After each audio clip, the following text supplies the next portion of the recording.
ಧವಳ ಹಿಮದ ಗಿರಿಯ ಮೇಲೆ ಅರುಣ ಧ್ವಜವ ಹಾರಿಸಿ, ಧವಳ ಹಿಮದ ಗಿರಿಯ ಮೇಲೆ ಅರುಣ ಧ್ವಜವ ಹಾರಿಸಿ, ಮುಗಿಲ ಏರಿ ಏರಿ ನಿಂದು ವಿಜಯ ಭೇರಿ ಭಾರಿಸಿ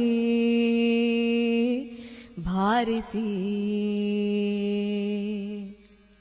ಧವಳ ಹಿಮದ ಗಿರಿಯ ಮೇಲೆ ಅರುಣ ಧ್ವಜವ ಹಾರಿಸಿ, ಮುಗಿಲ ಏರಿ ಏರಿ ನಿಂದು ವಿಜಯ ಭೇರಿ ಭಾರಿಸಿ ಭಾರಿಸಿ. ಸಿಂಧು ಕಣಿವೆಯೊಡಲಿನಿಂದ ವೀರಗಾನ ಮೊಳಗಲಿ, ಧ್ಯೇಯ ರವಿಯ ಕಿರಣ ತರುಣರೆದೆಯ ಗುಡಿಯ ಬೆಳಗಲಿ, ಎದ್ದು ನಿಲ್ಲು ಭಾರತ ದಿವ್ಯ ಪ್ರಭೆಯ ಬೀರುತ್ತ ಬೀರುತ್ತ. ಎದ್ದು ನಿಲ್ಲು ಭಾರತ